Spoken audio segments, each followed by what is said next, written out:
Shalom Bapak Ibu dikasihi Tuhan. Berjumpa kembali kita dalam program Santapan Rohani pada saat hari ini. Oleh karena cinta kasih Tuhan, pertolongan perlindungan Tuhan yang mempertemukan kita kembali pada saat hari ini, saudara. Sebelum kita masuk di dalam pendengaran kebenaran firman, kita berdoa. Bapa di dalam sorga, hari ini kami mengucap syukur, dan sebentar kami akan mendengarkan firman-Mu. Urapilah pendengaran kami, untuk kami dapat menerima firman-Mu yang menjadi kekuatan baru di dalam hidup kami. Dalam nama Tuhan Yesus, kami berdoa dan mengucap syukur. Haleluya. Amin.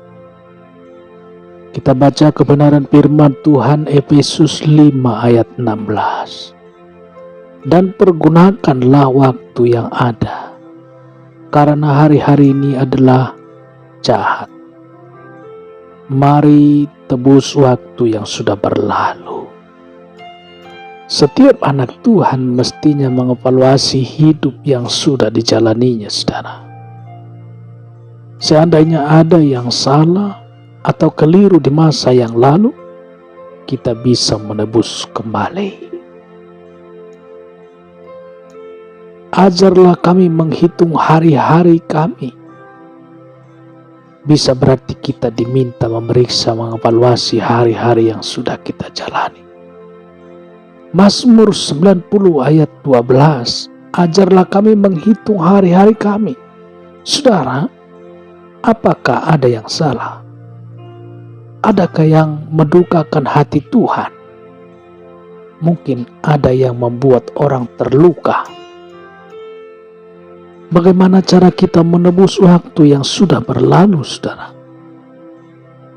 Kita bisa menebus waktu kita dengan cara memakai karios. Memakai karios dengan baik.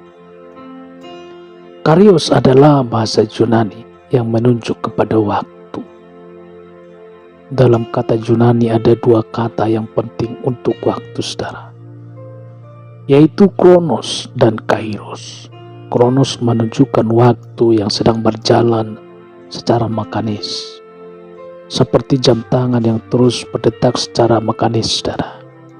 Sedangkan kairos menunjuk kepada momen, kesempatan, saat, masa-masa saat kita sekolah, masa-masa pacaran atau pemberkatan nikah, adalah kairos, momen yang tidak akan kembali kepada kita. Saudara, kairos atau momen sangat penting, sebab momen itulah yang membentuk hidup kita. Apa tandanya kita masih memiliki kairos? Saat kita masih bernapas, kita masih memiliki kairos.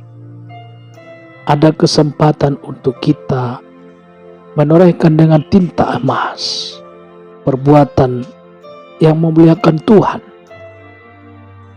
Saudara dikasihi Tuhan, tidak boleh lagi ada hari yang berlalu tanpa karya untuk memuliakan Tuhan. Puji Tuhan. Setiap hari, setiap jam, setiap menit, hingga setiap detik menjadi sangat berharga. Kita harus mengkonsumsinya untuk mendatangkan hormat dan kemuliaan bagi Tuhan. Pengalaman hidup bisa menjadi pelajaran bagi kita, saudara.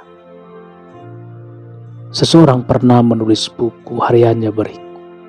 Ketika aku muda, aku ingin mengubah seluruh dunia.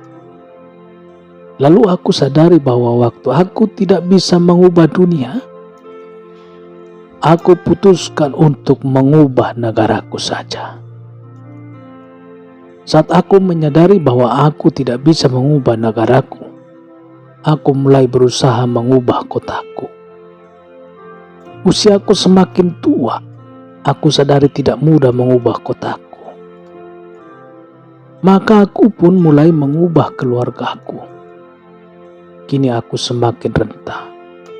aku pun tak bisa mengubah keluargaku. Aku sadar bahwa satu-satunya yang bisa aku ubah adalah diriku sendiri. Kini aku tersadarkan bahwa bila saja aku bisa mengubah diriku sejak dulu, aku pasti bisa mengubah keluargaku, mengubah kotaku, mengubah negaraku, dan akhirnya aku pun bisa mengubah dunia.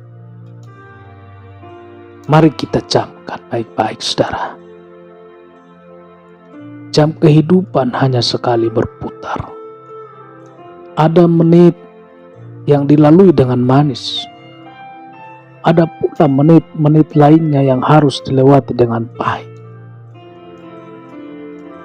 Apapun jalanilah, saudara, setiap detik dengan iman dan cinta kepada Tuhan, agar kita menjadi lebih baik, lebih bijaksana dalam menjalani hidup ini, saudara. Kita baca firman Tuhan, Mazmur 90 ayat 10. Masa hidup kami 77, dan jika kami kuat 80 tahun, dan kebanggaannya adalah kesukaran dan penderitaan. Sebab berlalunya buru-buru dan kami melayang lenyap. Ayat ini ditulis oleh Musa, saudara. Musa bukanlah orang sembarangan. Riwayat hidupnya yang panjang syarat dengan kisah suka dan duka. Musa bukan penulis semata, saudara. Ia adalah pelaku kehidupan sejati. Pengalaman hidup Musa, jika diringkaskan, hidupnya dibagi dalam 3 masa, saudara. Masa pertama selama 40 tahun, ia hidup sebagai pangeran muda Mesir. Hidup di istana Firaun, memiliki segalanya. Dilayani oleh para dayang-dayang, bergaul dengan para menteri dan petinggi istana. Belajar ilmu perang dari para jenderal. Saudara, hidup Musa di periode pertama itu sangatlah mulia. Masa kedua 40 tahun berikutnya hidup di padang belantara. Hina sebagai gembala ternak dari sang majikan Jitro, yang kemudian menjadi mertuanya, saudara. Hidupnya berubah 180 derajat, semula mulia kini papa sengsara. Musa merasakan hidupnya di periode kedua ini hampa, tidak ada apa-apa, saudara. Tetapi keadaan berbalik 180 derajat lagi. Di periode ketiga ini Musa memimpin bangsa Israel juga selama 40 tahun. Di masa inilah Musa sadar bahwa Tuhan adalah segalanya. Kebanggaan hidup sebagai pangeran muda di istana, penderitaan hidup sebagai gembala ternak, dan akhirnya memimpin bangsa Israel keluar dari tanah perbudakan Mesir, membuka mata hatinya bahwa tidak ada yang bisa dibanggakan dalam hidupnya. Tidak ada yang abadi di dunia ini, saudara. Ajarlah kami menghitung hari-hari. Musa tiba pada kesimpulan kita harus menjadi orang yang bijaksana. Dengan cara apa, saudara? Selalu menghitung hari demi hari dalam hidup kita. Jangan masa bodoh, tidak peduli. Seperti peribahasa, sesal dahulu pendapatan, sesal kemudian tidak berguna. Saudara kasih Tuhan, ada 3 cara dalam menghitung umur. Ada 3 cara yang manusia sering lakukan dalam menghitung hari-harinya, saudara. Menghitung tambah. Inilah cara menghitung umur yang paling gampang. Masih ingat lagu yang waktu kita masih kecil sering nyanyikan? 1 ditambah 1 sama dengan 2. 2 ditambah 2, 4. Nah, inilah cara menghitung waktu dari orang yang tidak suka berpikir. Orang yang kurang mendalami pengetahuan. Orang yang tidak bijaksana. Cari gampangnya saja. Cari kasih Tuhan. Anak biasanya senang dengan cara ini. Saat merayakan ulang tahunnya, anak kecil merasa senang. Karena umurnya bertambah dan ia merasa cepat besar. Segera tumbuh menjadi remaja, memiliki banyak teman. Teman ngobrol, teman naik sepeda, teman bermain. Orang tua tidak suka menghitung bertambah. Sebaliknya orang tua tidak gembira melewati tahun baru atau ulang tahunnya, saudara. Mereka tidak suka memikirkan kapan mereka mati. Malah banyak yang takut. Celakalah kita jika setiap hari umur kita bertambah, tetapi tidak ada nilai, isi atau makna yang ditambahkan ke dalam umur kita. Saudara, umur panjang tidak selalu bernilai. Ada orang yang umurnya panjang tetapi hidupnya kosong. Alkitab mencatat manusia tertua di dunia namanya Metusala. Umurnya 969 tahun.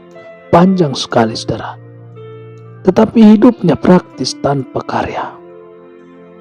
Sebaliknya Yesus Kristus umurnya singkat sekali.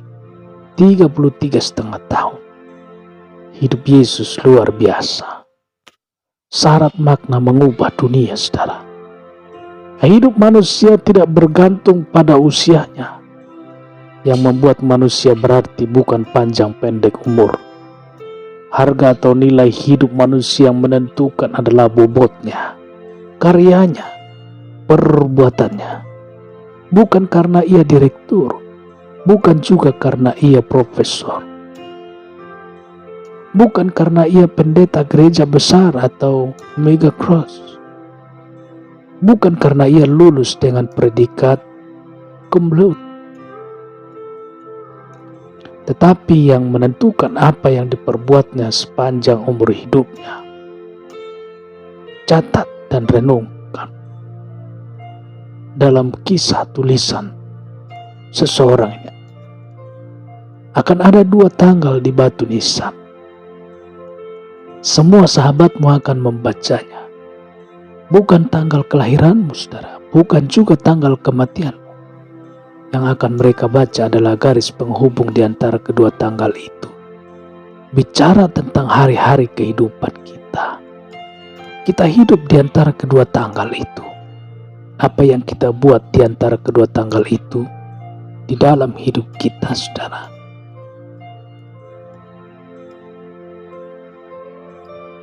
Firman Tuhan dalam Mazmur 90 ayat 12. Ajarlah kami menghitung hari-hari kami sedemikian hingga kami beroleh hati bijaksana. Orang bijaksana bukan saja memikirkan umurnya yang bertambah, tetapi lebih memikirkan setiap tahun hidupnya berkurang 1 tahun. Menghitung kurang, saudara. Banyak orang protes jika haknya dikurangi.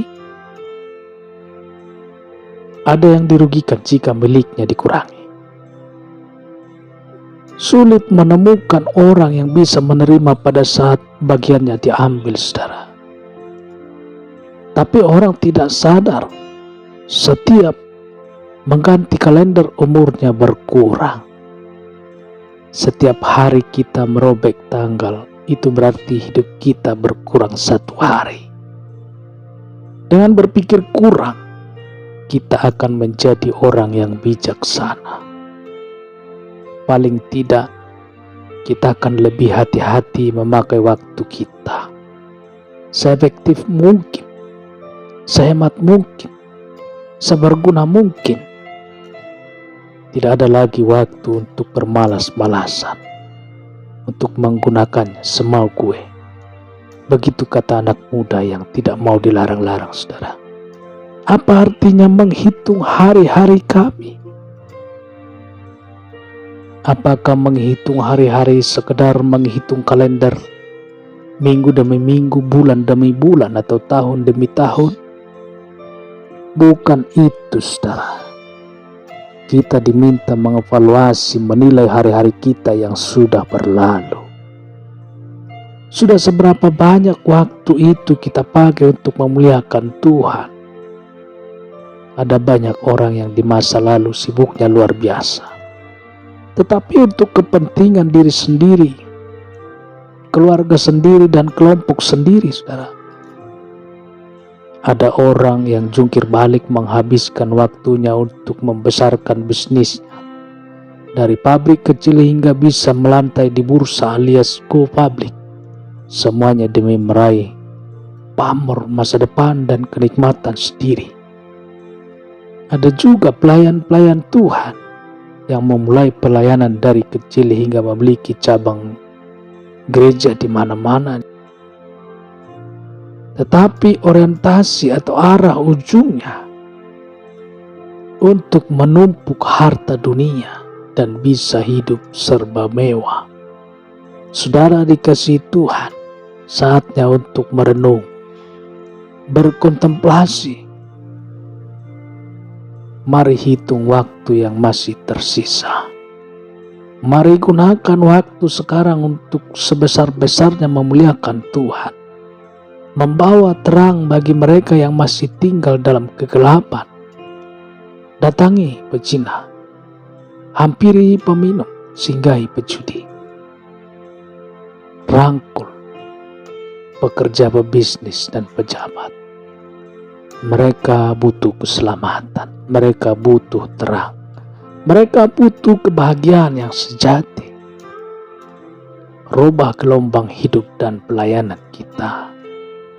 Waktu tinggal sedikit, terbatas, saudara.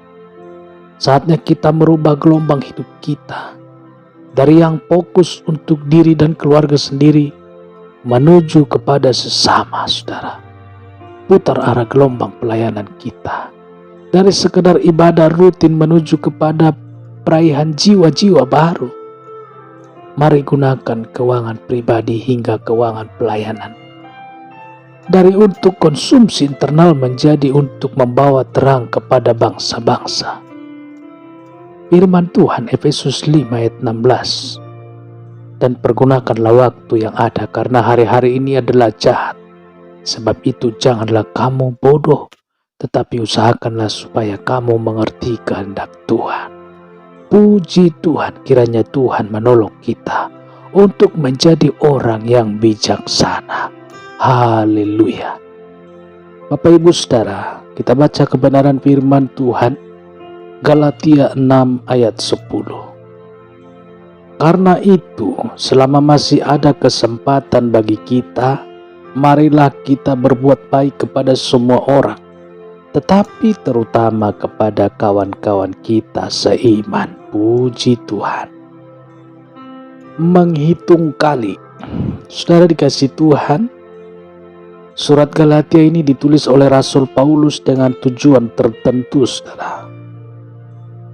Berasal dari info yang diterima Paulus bahwa jemaat di Galatia dikacaukan oleh pengajaran yang sesat.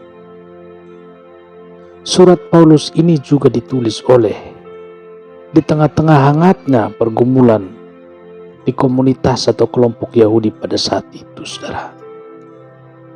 Seperti situasi terkini di negeri kita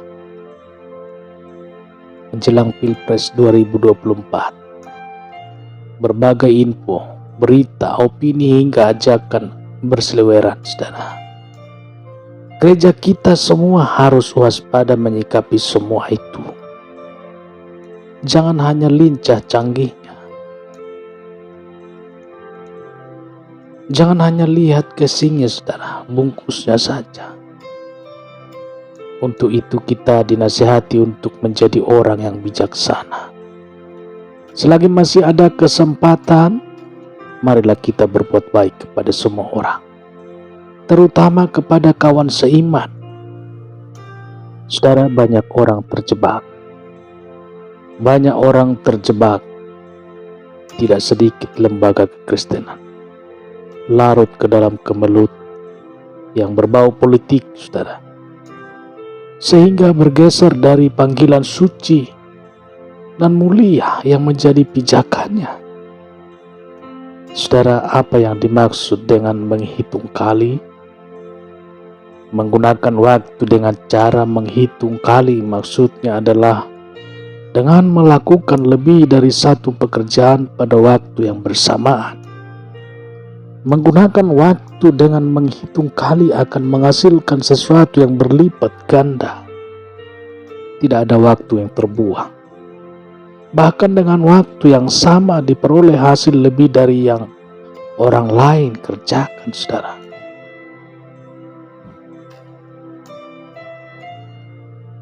Saudara dikasih Tuhan, Dr. Lee Sencang, Profesor Teologi di Boston, Amerika USA, setiap pagi sambil berolahraga 30 menit, di waktu yang bersamaan ia mendoakan 70 orang. Inilah menggunakan waktu dengan cara kali. Ia tidak mau ada waktu yang tidak maksimal penggunaannya, saudara. Dengan waktu yang terbatas, bisa melakukan pekerjaan jauh lebih banyak. Mary Slessor, seorang utusan misi di Afrika, adalah orang yang selalu menghitung kali dalam mengisi waktunya. Ia bekerja keras luar biasa, saudara. Sulit membedakan siang dan malam dalam hidupnya. Melayani tiada berhenti. Ia tahu menggunakan waktunya yang terbatas untuk melayani Tuhan. Bapak Ibu tahu setelah ia meninggal, pekerjaannya dalam melayani Tuhan harus digantikan oleh 3 orang, saudara. Dahsyat. Orang dunia dalam beberapa hal lebih cerdik. Banyak bankir pandai luar biasa dalam mengendalikan dana yang dipercayakan kepada mereka. Dicari metode atau cara dan jalan bagaimana uang yang dikendalikannya bisa berputar secara cepat sehingga menghasilkan keuntungan berkali lipat.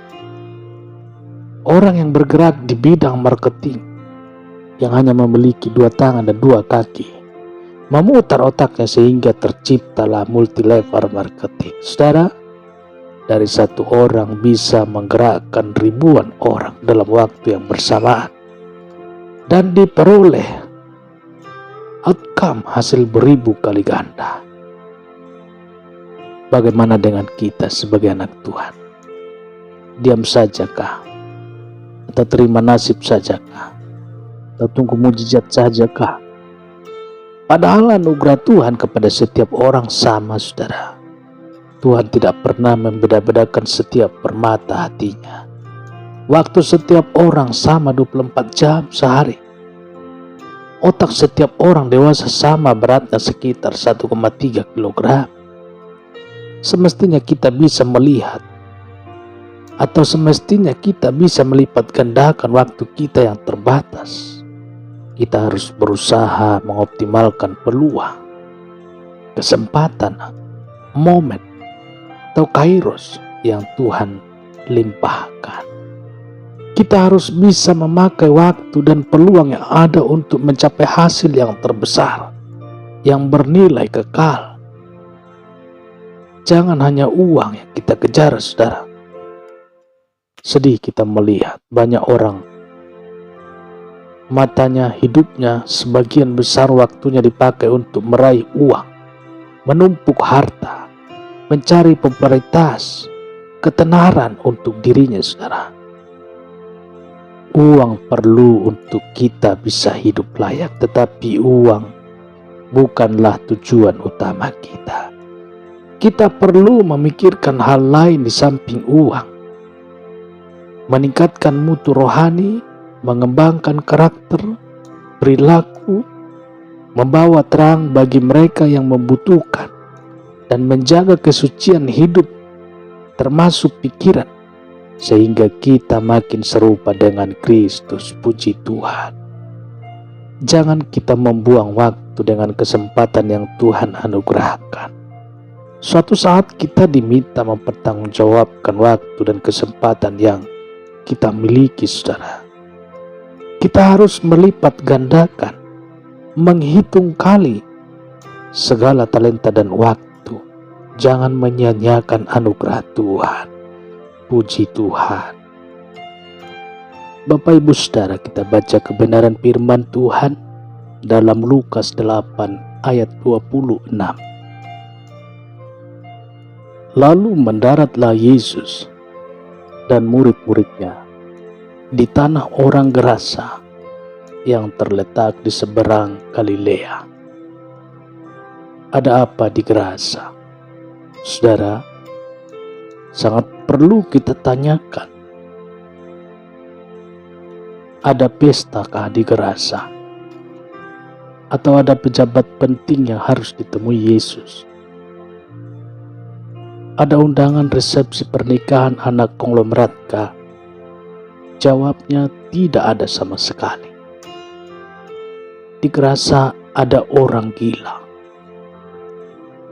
Di Gerasa ada orang yang sudah lama kerasukan setan. Di Gerasa ada orang yang hidup tapi diam di pekuburan. Kesanalah Yesus pergi, saudara. Nah, potret apa yang kita saksikan saat ini? Orang tidak peduli dengan penderitaan sesamanya. Apalagi di era egoistis, hanya mementingkan diri sendiri, kelompok sendiri. Seperti sindiran beberapa orang, mau hidup, hiduplah, mau mati, matilah.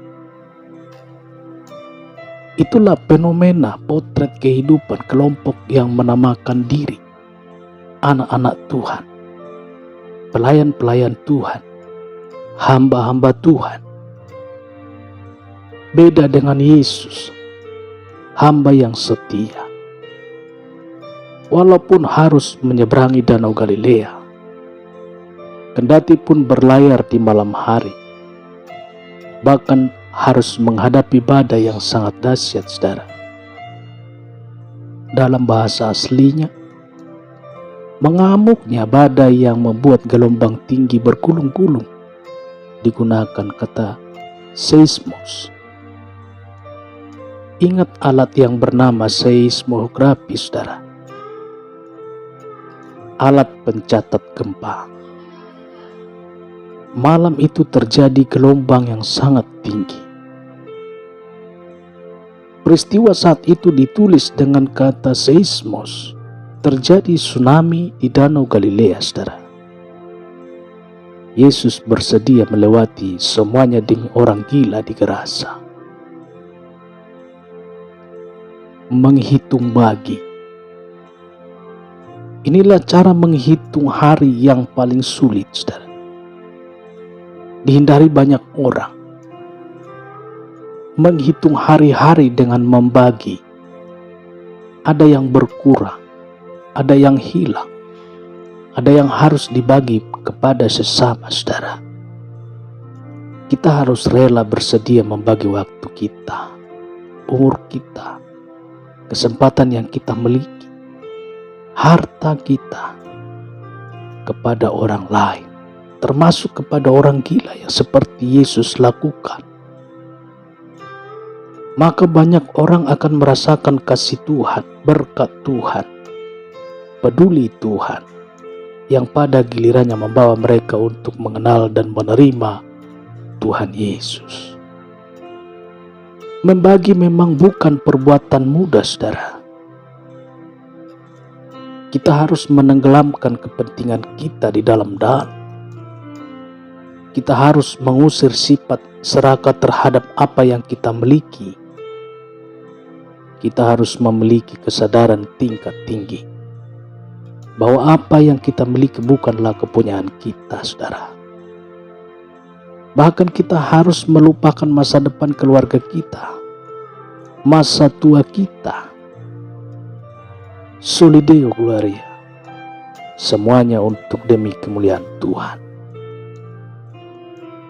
Ingat sekali lagi, Hari-hari kita terbatas. Orang biasanya tidak pernah sadar waktunya terbatas, saudara. Hingga suatu saat waktu yang dimilikinya habis lenyap.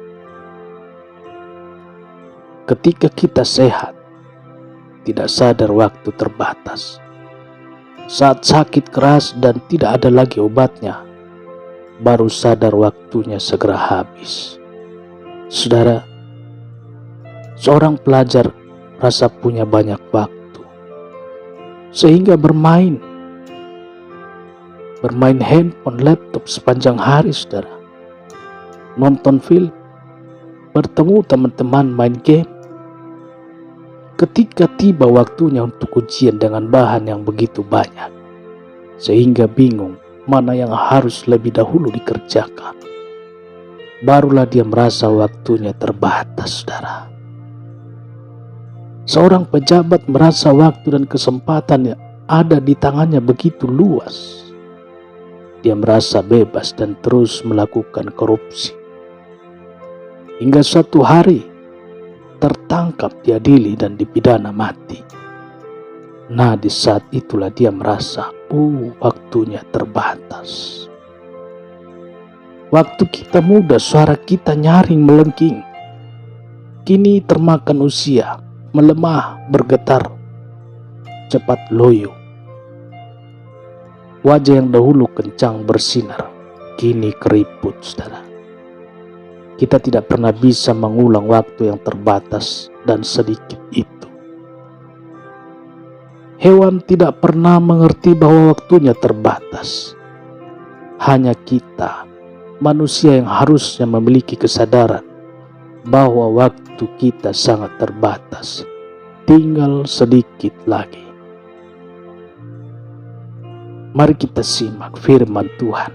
Pengkhotbah 9 ayat 10 berkata, segala sesuatu yang dijumpai tanganmu untuk dikerjakan, kerjakanlah itu sekuat tenaga. Karena tak ada pekerjaan, pertimbangan, pengetahuan dan hikmat dalam dunia orang mati. Kemana engkau akan pergi? Ini yang dialami murid-muridnya, saudara. Rupanya selama 3,5 tahun menjadi murid, bergaul dan pergi kemanapun selalu bersamanya. Tidak cukup untuk mengenal Yesus, Sang Guru, lebih mendalam. Semangat mereka hilang lenyap seiring dengan kematian Yesus di kayu salib, saudara. Peristiwa kebangkitan Yesus terasa hambar. Peristiwa kebangkitan Yesus mestinya disambut dengan meriah, penuh sorak-sorai. Tetapi kenyataannya, saudara, tidak ada satu malaikat pun di langit yang bersorak-sorak menyanyikan pujian. Tidak ada raja yang sengaja datang dari negeri yang jauh membawa persembahan. Yesus yang bangkit menampakkan diri di dalam keadaan yang biasa saja, saudara. Makan malam bersama 2 orang yang berjalan menuju Emmaus. Menemui beberapa nelayan yang sedang membersihkan jala di tepi danau. Tidak ada tanda-tanda alam yang dahsyat menyambut kebangkitan Yesus. Bukankah ini mestinya dirayakan besar-besar sebagai tanda kemenangan atas maut? Semua ini membuat murid-murid terheran-heran, saudara. Bagaimana perasaan murid Yesus selama perjalanan ke Emmaus? Mereka sedang membicarakan perihal Sang Guru yang mati di salib. Memang mereka sudah mendapat kabar bahwa mayat Yesus sudah tidak berada lagi di dalam kubur. Tetapi, saudara, mana gampang menerima berita Yesus bangkit. Bukankah Yesus 2 hari yang lalu baru saja digantung, tak berdaya di kayu salib? Bagi para murid, sangat sulit mempercayainya. Pengharapan yang kosong. Segalanya berubah di meja makan. Para murid yang tengah berada di lorong kematian berjumpa dengan Yesus di perjalanan menuju Emmaus. Di meja makanlah Kleopas dan temannya mengenali tamu yang menyapa mereka di tengah perjalanan.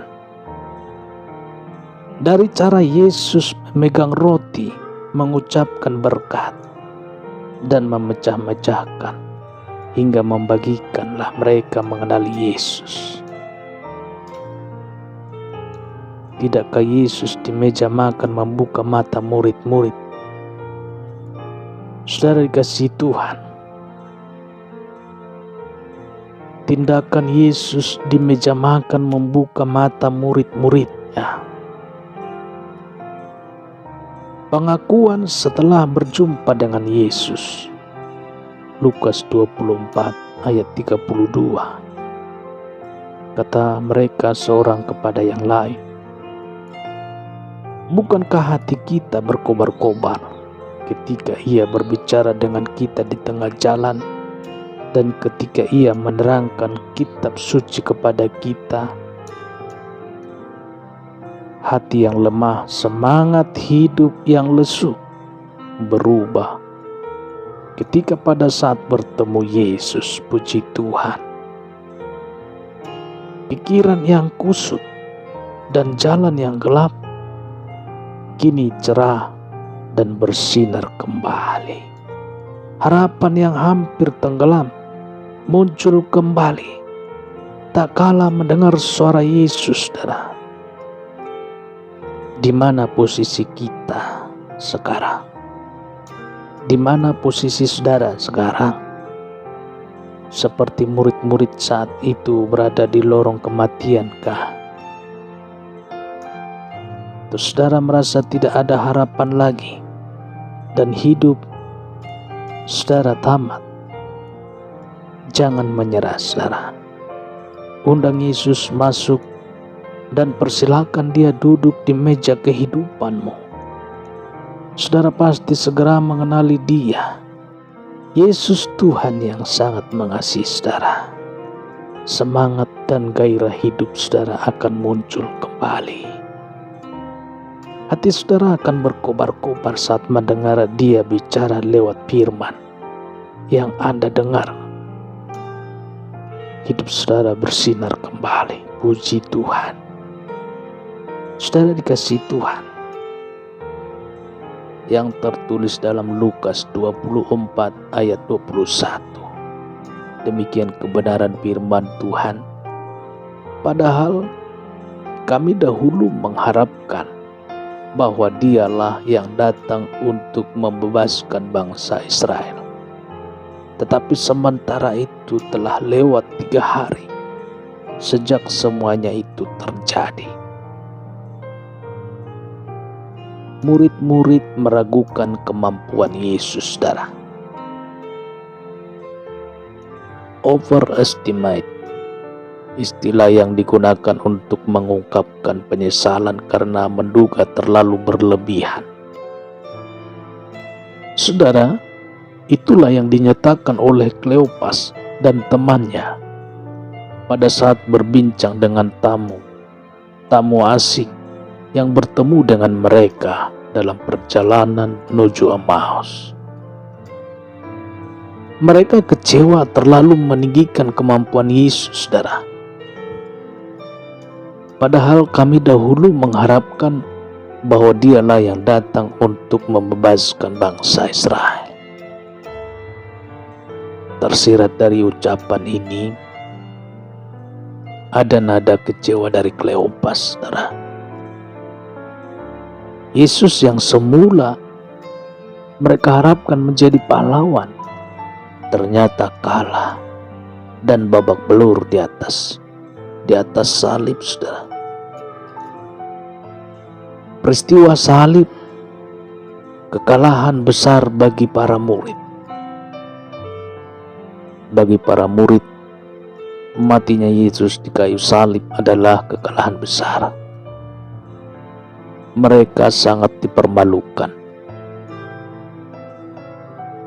Yesus yang merupakan Sang Guru Agung harus mati dengan cara yang hina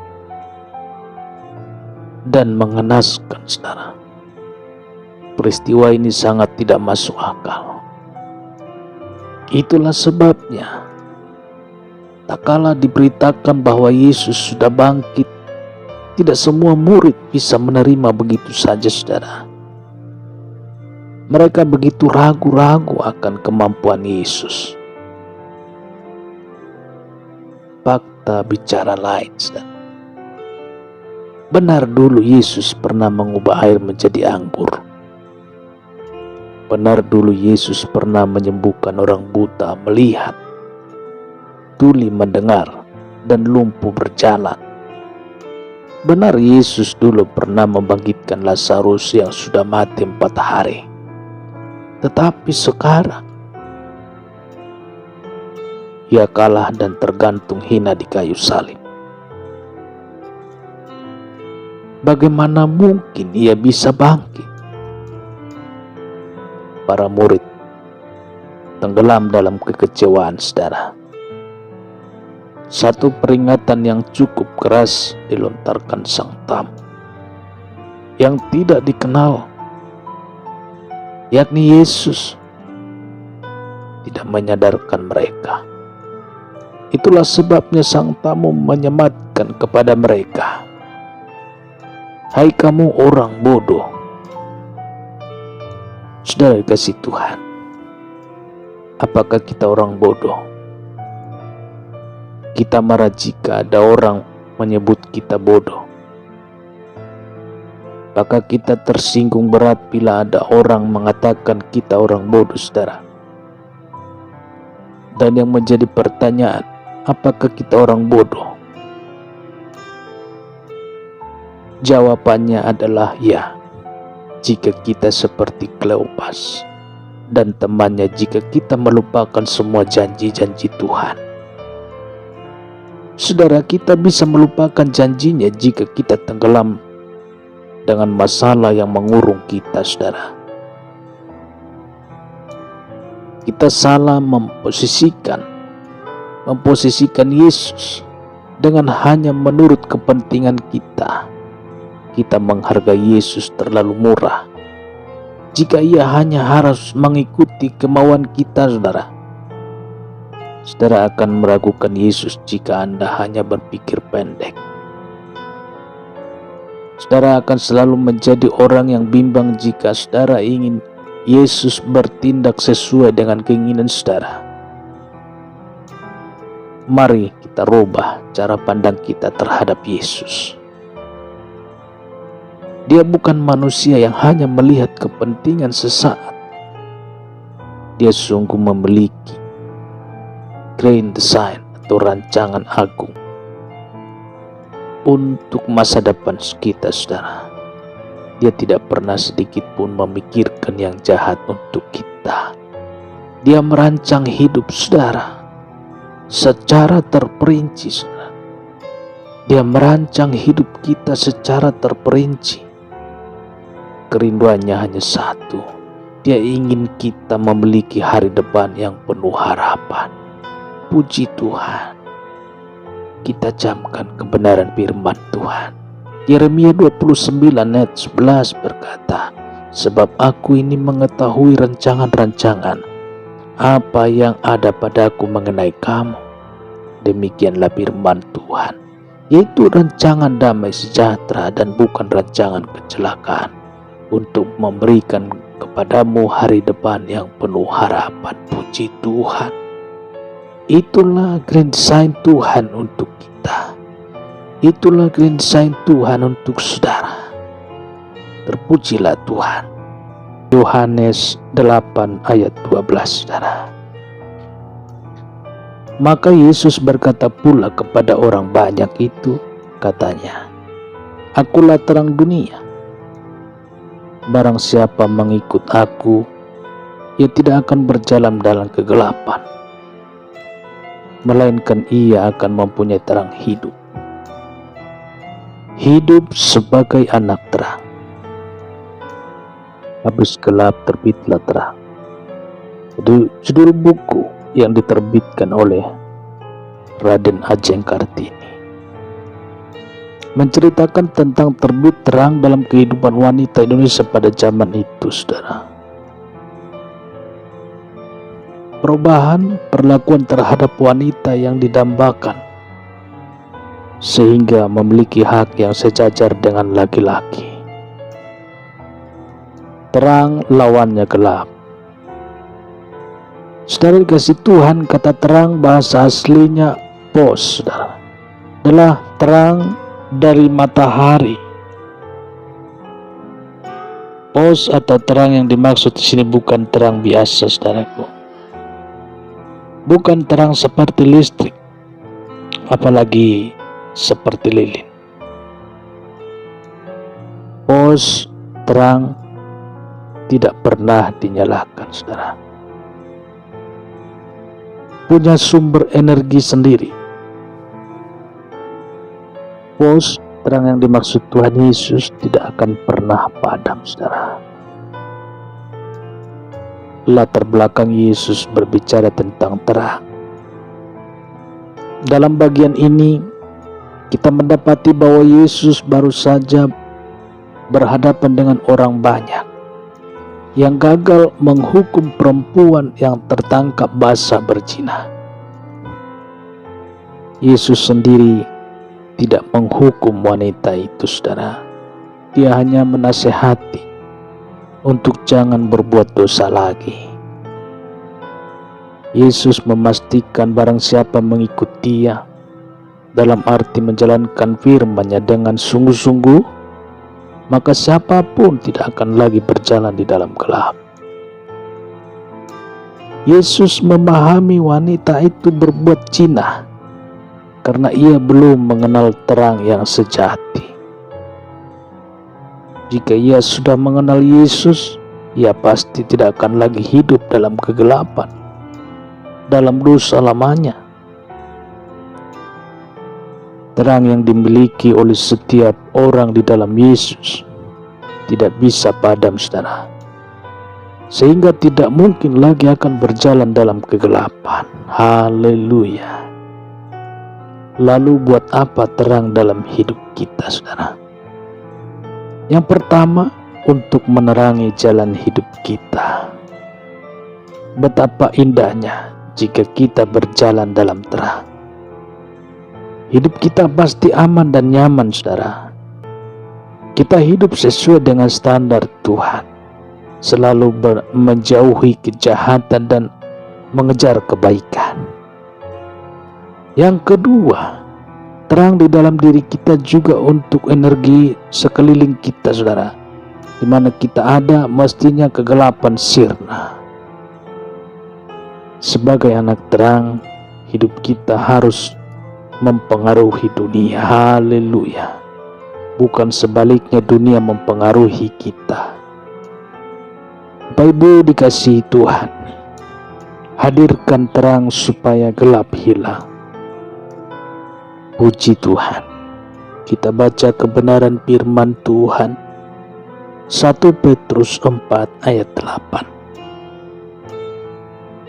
Tetapi yang terutama, kasihilah sungguh-sungguh seorang akan yang lain, sebab kasih menutupi banyak sekali dosa. Karena ada kasih Kristus, kita harus bisa mengampuni, saudara.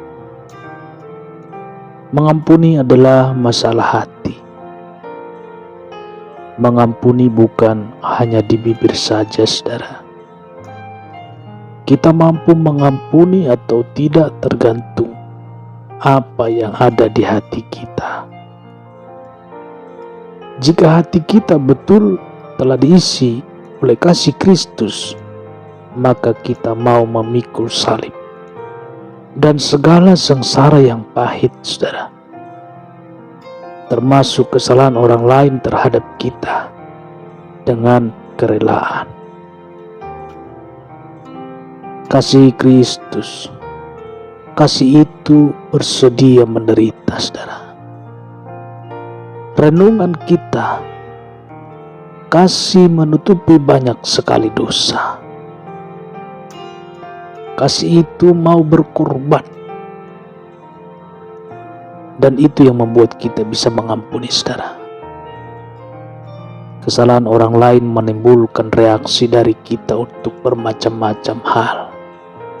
Kita tersinggung, kita terluka, saudara, sakit, jengkel, bahkan benci, marah, dan berujung dendam, saudara.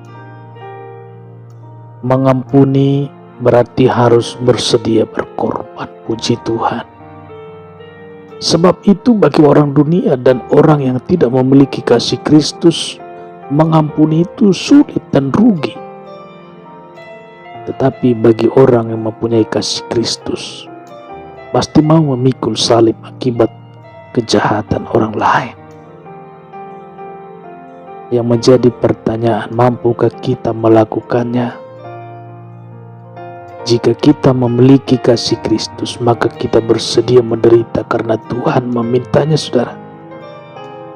Dengan demikian, mengampuni bukan masalah yang berat lagi.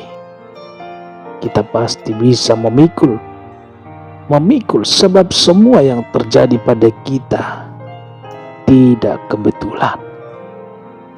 Semuanya seizin Tuhan, namun tidak akan melebihi kekuatan kita, saudara. Itulah sebabnya mengampuni tidak terlalu sukar. Asal saja kita mau, pasti akan sanggup menanggung, saudara. Orang yang berjalan dengan iman di dalam Kristus akan dapat langsung mengampuni 70 kali 7 dengan tuntas, tanpa syarat dan tanpa batas, saudara. Mengapa ada orang yang tidak bisa mengampuni? Padahal menyebut dirinya Kristen, pengikut Kristus, guru sekolah minggu, majelis. Ada yang salah dalam diri yang bersangkutan, saudara. Ada yang harus dikoreksi dari hati kita. Benarkah kasih Kristus sudah memenuhi hati kita? Sudahkah kita memberikan tempat yang layak kepada Roh Kudus untuk menjadi raja dalam hidup kita? Mengampuni 70 kali 7 bukan perkara yang sulit lagi, puji Tuhan, karena Yesus, Roh Tuhan, yang berkarya di dalam hati kita. Beginilah kebenaran firman Tuhan. Bersukacita, bergembiralah, karena upahmu besar di sorga. Sebab demikian juga telah dianiaya nabi-nabi sebelum kamu. Ucapan bahagia, saudara, karena upahmu besar di sorga. Dalam khotbahnya di bukit, Yesus menutup dengan ucapan bahagia, karena upahmu besar di sorga. Memperoleh upah adalah impian setiap orang setiap selesai letih bekerja, saudara. Makin tinggi prestasinya, makin besar upahnya. Upah di dunia saja sanggup membahagiakan, apalagi upah di surga. Tidak sekedar upah, melainkan upah yang besar. Arti kata bahagia, saudara, kata bahagia dalam bahasa Yunani makarios. Arti kata bahagia adalah suatu sukacita yang tidak tergantung oleh kondisi hidup seseorang, saudara. Beda dengan bahagia menurut dunia. Kita bahagia pada saat bisa memiliki mobil baru mungkin, saudara. Apakah kita masih bahagia pada saat mobil itu hilang atau disita? Hampir dapat dipastikan hilang pula kebahagiaan kita. Saudara, kebahagiaan dari Tuhan tidak pernah bisa hilang. Puji Tuhan. Yesus berkata, saudara, Yohanes 16 ayat 22. Demikian juga kamu sekarang diliputi duka cita, tetapi aku akan melihat kamu lagi dan hatimu akan bergembira, dan tidak ada seorang pun yang dapat merampas kegembiraanmu itu daripadamu. Keadaan apapun yang menimpa kita, hati kita tetap bergembira. Puji Tuhan. Jangankan situasi, manusia manapun tidak dapat merampas kegembiraan itu daripada kita, saudara. Daripada Anda, saudara. Jangankan situasi, manusia manapun tidak dapat merampas kegembiraan itu dari saudara, dari kita. Sepanjang mata hati kita terarah ke surga, hidup kita boleh susah, tetapi sukacita itu tetap menyelimuti hidup kita. Puji Tuhan. Saudara pernah menikmati sukacita surga? Jika belum, berarti ada yang salah dalam hidup kita, saudara. Jikalau timbul tenggelam, berarti juga ada yang tidak beres dalam hidup kita. Kalau hati saudara mendua, maka dipastikan kebahagiaan surga terbelah dalam hidup saudara. Saudara harus berjuang supaya mata hatimu terarah kepada surga, saudara. Kita harus berjuang supaya mata hati kita terarah penuh ke surga. Kesulitan dunia apapun bentuknya tidak akan dapat mengoyakkan sukacita surga yang ada dalam hati kita, dalam jiwa kita. Mulai saat ini, saudara, setiap bangun pagi, mari kita arahkan hati. Mari kita arahkan hati kita mengarah ke surga. Pastikan tidak ada celah sedikit pun yang bisa mengkontaminasikan atau mempengaruhi mata hati kita. Kita sungguh akan hidup dalam kebahagiaan yang sejati. Puji Tuhan. Kita baca dalam Roma 8 ayat 37. Demikian kebenaran firman.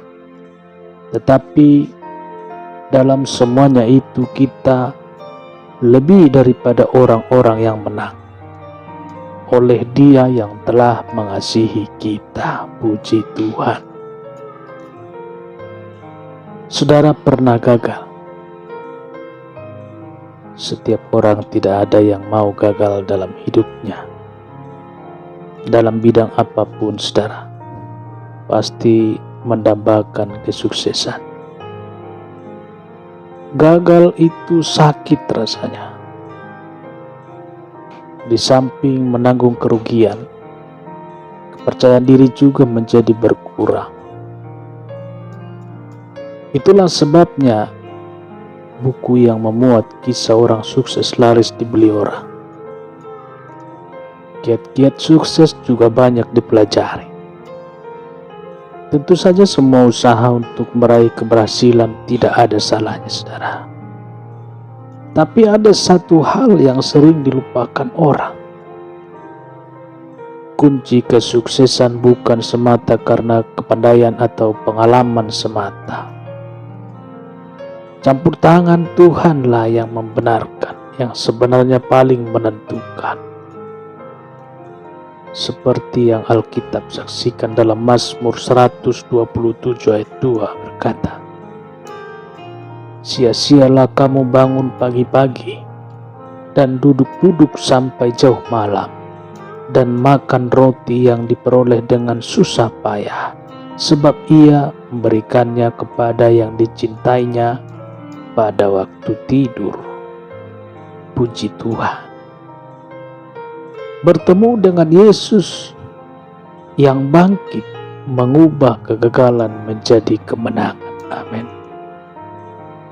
Tidak ada kunci sukses yang bisa menjadi jaminan kita selain berkat Tuhan.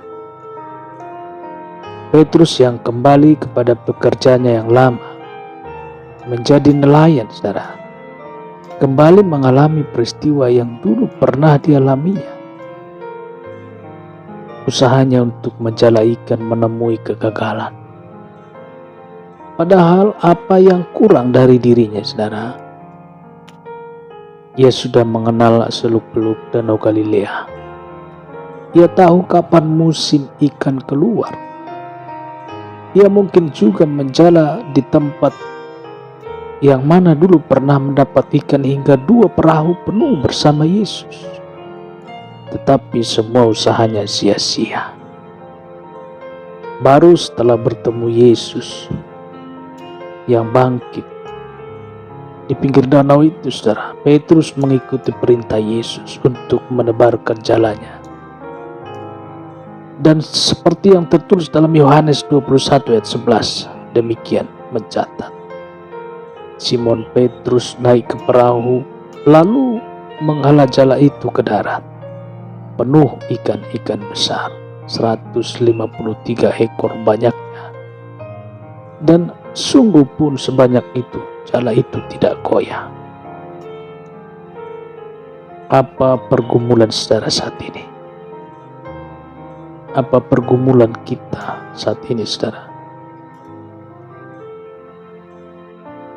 Pandemi meluluhlantahkan perekonomian di banyak sektor.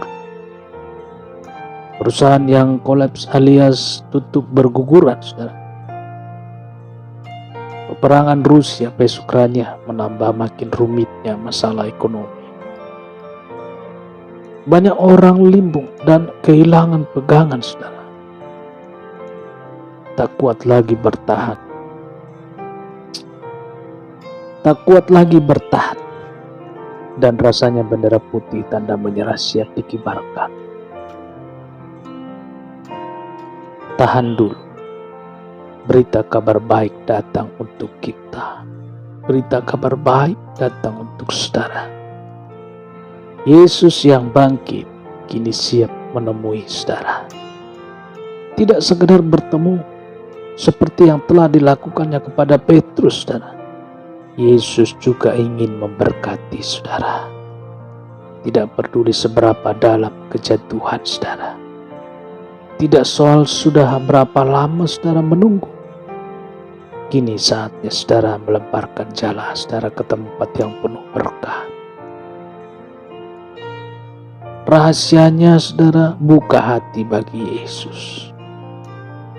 Ikut setiap perintahnya.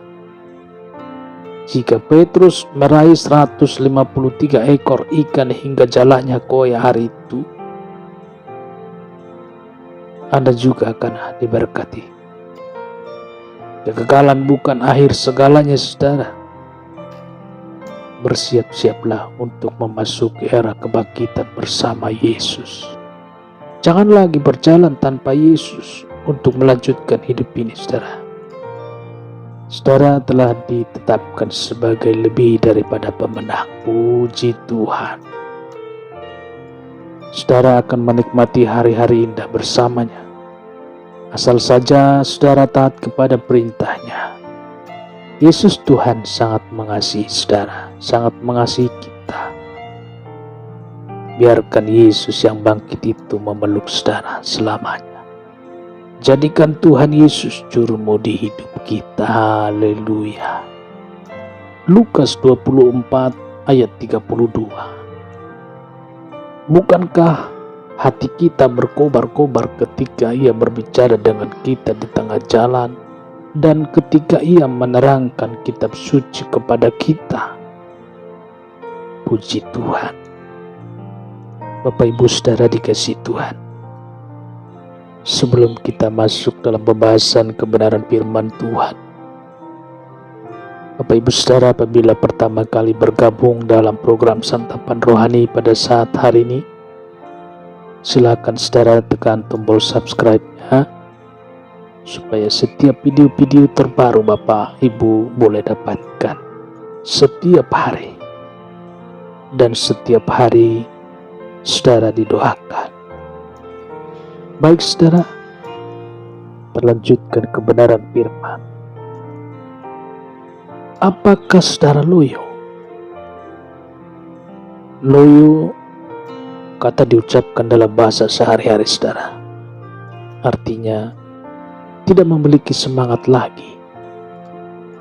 Ibarat cahaya sudah redup, sebentar lagi padam dan tamatlah hidupnya.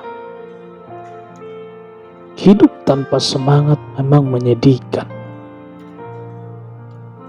Segalanya terbang entah kemana, hilang bersama angin. Semangat yang loyo menimpa para murid saat itu saudara. Mulanya bergelora, nyawa pun siap dipertaruhkan. Ingat kata Petrus dalam Yohanes 13 ayat 37. Tuhan, mengapa aku tidak dapat mengikuti Engkau sekarang? Aku akan memberikan nyawaku bagimu. Petrus bukan hanya sekedar berucap di bibir, tetapi dibuktikannya malam itu di saat Yesus hendak ditangkap saudara. Yohanes 18 ayat 10 mencatat, lalu Simon yang membawa pedang menghunus pedang itu, menentakkannya kepada hamba imam besar dan menutuskan telinga kanannya. Nama hamba itu Malkus. Saudara, Petrus beranikah? Tetapi jangan terlalu cepat memuji Petrus, saudara. Petrus masih tampil garang saat itu memang. Di saat guru yang diagungkannya masih tampil gagah. Lihat beberapa jam kemudian saat Yesus ditangkap oleh para serdadu Romawi. Yesus diikat tangannya dan ditarik seperti domba yang digiring ke tempat pembantaian. Nampak lemah, hilang karismanya, lenyap wibawanya. Bagai pesakitan dibawa ke mahkamah persidangan. Runtuhlah semangat para murid seketika, termasuk Petrus, saudara. Ini buktinya. Bulan menyaksikan penyangkalan Petrus saat itu. Dinginnya malam juga meratapi penyangkalan Petrus. Lukas 22 ayat 56. Seorang hamba perempuan melihat dia duduk dekat api. Ia mengamat-amatinya lalu berkata, juga orang ini bersama-sama dengan dia. Yang dimaksud dengan orang ini adalah Petrus, saudara. Ada yang mengenal Petrus. Petrus langsung menyanggahnya. Tetapi Petrus menyangkal, katanya, bukan aku tidak kenal dia. Lukas 22 ayat 57, saudara. Beberapa jam kemudian, ada yang mengenal Petrus juga. Hingga 3 kali Petrus menyangkal mengenal Yesus. Kontras sekali bukan, saudara? Dalam beberapa jam saja berubah total. Apa sebabnya kita sampai menyangkal Yesus?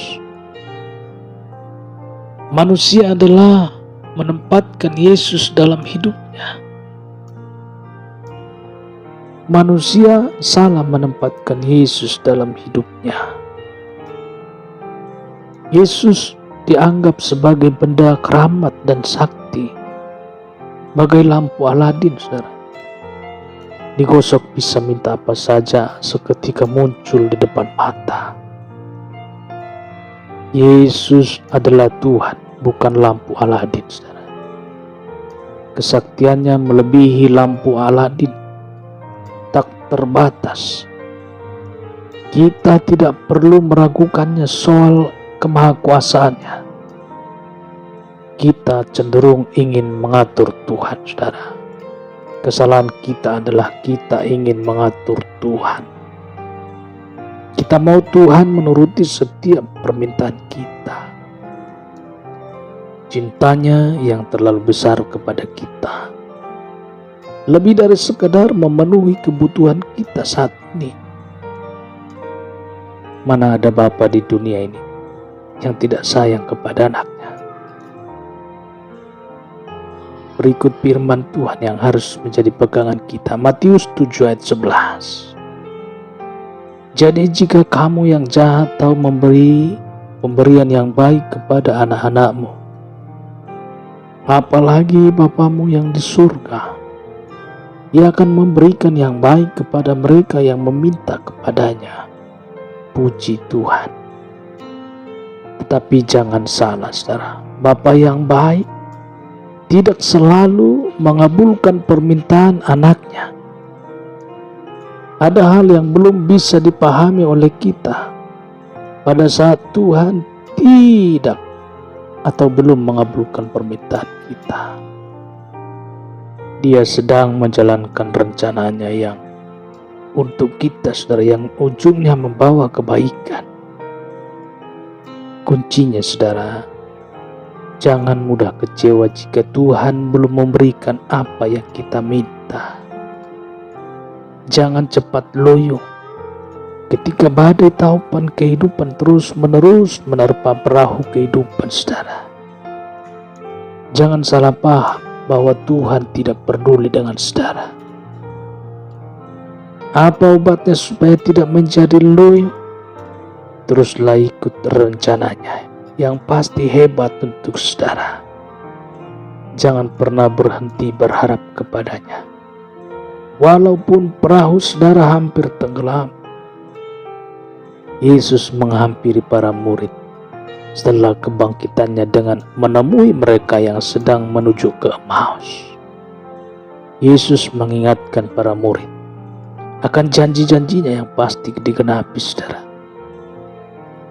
Murid yang loyo setelah berjumpa dengan Yesus yang bangkit bersaksi dengan mantap. Kata mereka seorang kepada yang lain.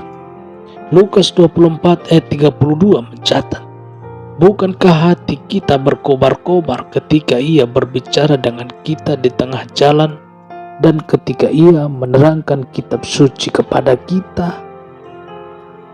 Lihat, saudara, semangat yang loyo kini menyala kembali. Puji Tuhan. Hati yang murung kini bergairah lagi. Wajah yang sedih kini berseri kembali. Murid-murid mengalaminya. Saudara juga akan mengalaminya. Kita juga, para pendengar program Santapan Rohani, akan mengalaminya. Pastikan saudara menuju ke Emmaus bersama Yesus mulai saat ini, saudara. Selalu undang Yesus duduk semeja dengan saudara dalam setiap keraguan hidup kita. Hidup saudara, hidup ini, saudara, dijamin saudara tidak akan loyo lagi. Puji Tuhan. Kita berdoa. Terpujilah Tuhan, termulialah nama-Mu Tuhan. Kami sudah mendengarkan kebenaran firman yang memberikan kami kekuatan, semangat yang baru, sukacita yang baru, kuasa kebangkitan bangkit juga di dalam hati kami. Yesus telah menyelesaikan segalanya untuk kami, untuk seluruh para pendengar program Santapan Rohani. Terpujilah nama-Mu. Bahkan penyakit kami sudah Engkau sembuhkan dalam nama Yesus. Rohani kami sudah Engkau sembuhkan. Pergumulan kami sudah Engkau selesaikan dalam nama Yesus. Kami yakin dan percaya bahwa kuasa-Mu sungguh sangat berkuasa dalam setiap kehidupan kami. Terpujilah nama-Mu Tuhan, termulialah Engkau Yesus pada saat hari ini, kekal untuk selama-lamanya. Haleluya. Amin. Bapak Ibu dikasih Tuhan, demikian pendengaran firman Tuhan. Tuhan Yesus memberkati dan bertemu kita kembali dalam program Santapan Rohani esok hari. Puji Tuhan. Amin.